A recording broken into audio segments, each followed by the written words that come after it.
Hello, my name's Kurt Taylor. I'm the Commanding General of the National Training Center. I've had the incredible privilege to be here for 3 years. And on this episode of TAC Talks, I wanted to take a minute to talk to you about what makes a great after-action review. If you know anything about the National Training Center, we really value the quality of training that we get in good after-action reviews. In the last 28 rotations that I've done as the commander of the NTC, I've had an opportunity to see really great AARs and some pretty average AARs. And I wanted to talk to you about the 10 principles that make an AAR great, just based on what I've seen here at the NTC. First, and perhaps most important, is affect, cause, teach. Let me explain what I mean by those three words.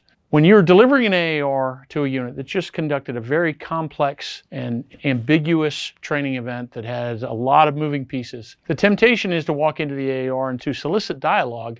You want to ask open-ended questions about how the battle went. Generally, I've found that that's not very effective. What's much more effective is to start with what happened and to use your superior situational awareness that you got from all the resources we have here at the National Training Center or wherever you're training, and define a common set of facts. So let's say we're doing a combined arms breach.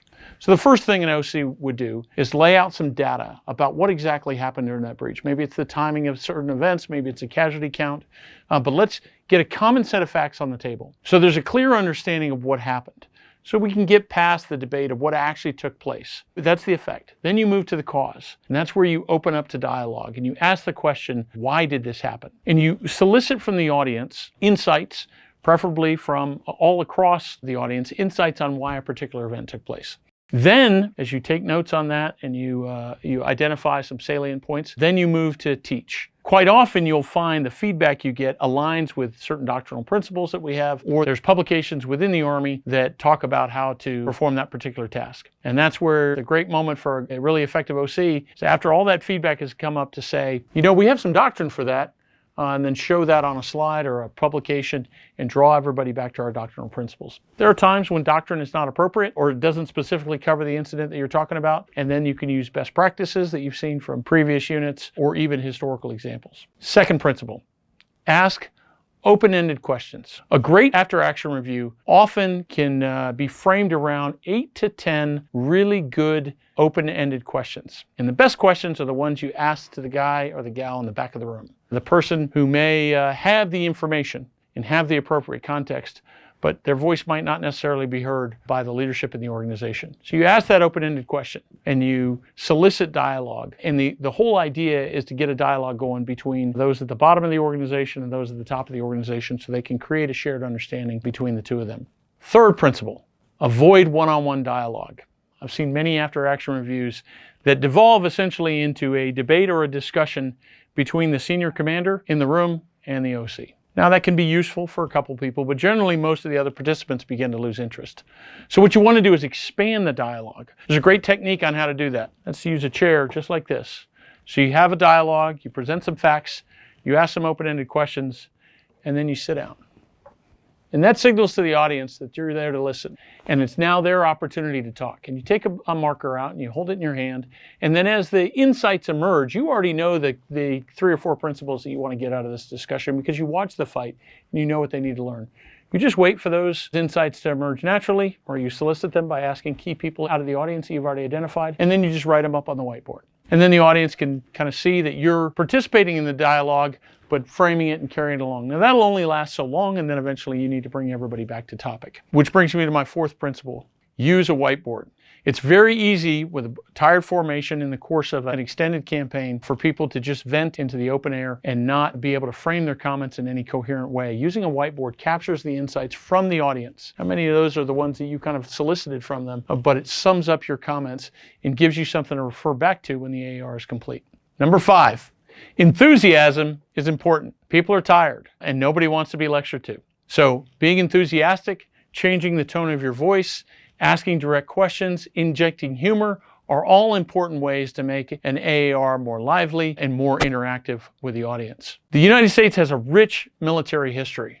And for just about every example that you can find in modern large-scale combat training, there is a historical example that reasonably matches the point that you're trying to make. Use those examples.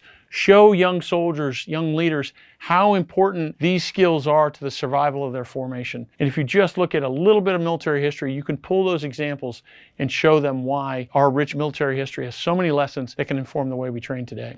Number 7, change up the voice. Everybody's going to get tired of hearing your voice after a certain amount of time. Bring in other speakers, bring in AAR clips, bring in video clips, just to change the environment and keep people engaged.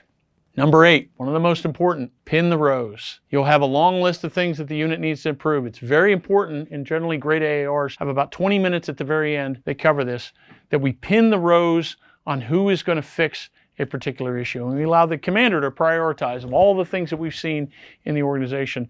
What are the most important things that we have to fix? You've got to assign that and use the whiteboard so that you can lay out exactly what those key tasks are that the formation is going to take back. And there's a contract between you and the commander that these particular issues will be fixed in time for the next fight. Avoid the temptation to compare units. At the National Training Center, we want everybody to get better, and we avoid, even in the positive sense, comparing one unit to another so that we preserve the integrity of the training environment, and we just talk about what they do well and what they do poorly against the Army standard and not against one another. Finally, the site that you select, who you choose to attend, the time when you start and the time when you end are all hugely important. I've seen some great AARs that absolutely went off the rails because the wrong people were there, or we didn't think through the location of the AAR site. We had a generator right next to it. Everybody was seated in the sun in the heat of the day, or there was a whole litany of activity in and around the AAR site that detracted from some great training. So be disciplined in your site selection, be disciplined in your attendees, and be disciplined in sticking to the time that you've appointed for the after-action review. So what I've laid out here is 10 short principles that, based on my experience, define great after-action reviews. Our combat training centers are the best training environments in the world, not because of the terrain, not because of the resources that we have here, but because we've made an investment in high-quality after-action reviews. If you're an OC at the National Training Center or at the Joint Readiness Training Center, you know that the most important product you provide as an OC is a high-quality AAR. So I encourage you to incorporate these principles into your after-action reviews because they matter to the unit and they help make us a better Army. Again, my name is Kurt Taylor. Thank you so much for being a part of this TAC Talk episode. Lead, train, win.